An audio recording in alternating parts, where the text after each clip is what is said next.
Spain's greenery hides many secrets. One of them is cider.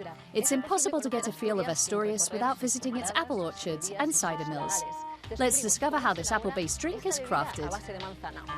I'll head to Villaviciosa, the epicenter of Asturian cider production, a denomination of origin quality brand. The region is Spain's largest cider producer and the fourth largest in Europe. With fertile ground watered by the region's largest estuary, Villaviciosa is an apple orchard's paradise. This one belongs to Ovidio, an experienced apple grower. How many varieties are there? About 500 varieties. Here, qualifying for denomination of origin, we've 8 or 10. Only 76 varieties are recognised for cider production that gets the denomination of origin label. What's a cider apple like? Tart and sweet for cider, that's how it needs to be. Sour and juicy.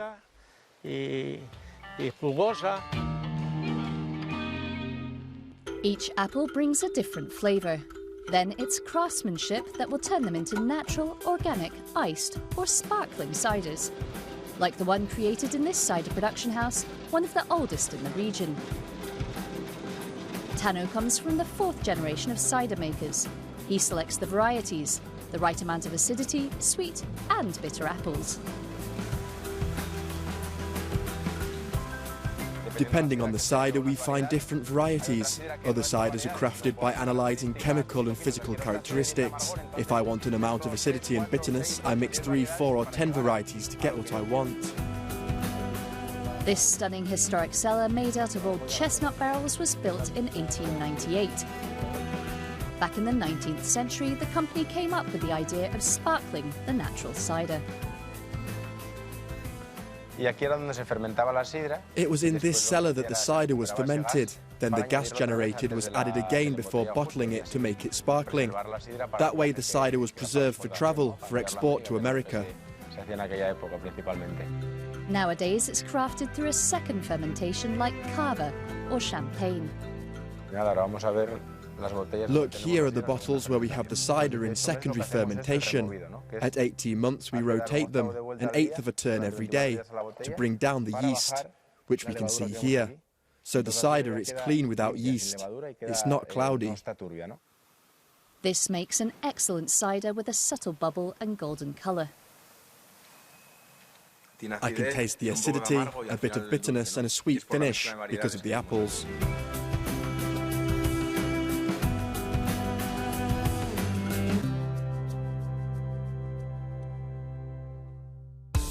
Still in Villaviciosa, we're going to visit a family cider mill where tradition has turned into innovation.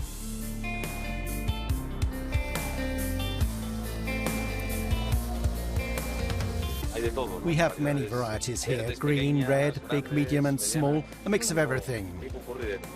Tino runs us through the traditional crafting process where apples are pressed to juice and taken to barrels for fermentation.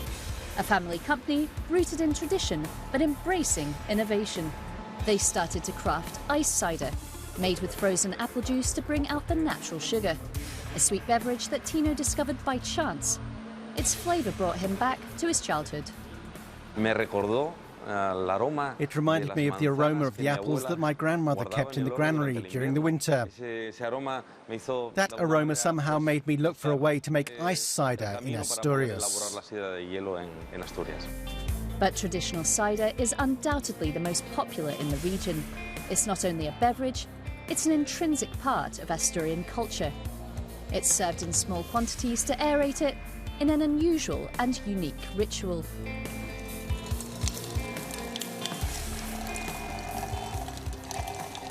Try.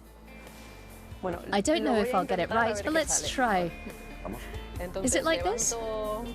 Yes, you have to raise your arm. You didn't do too bad.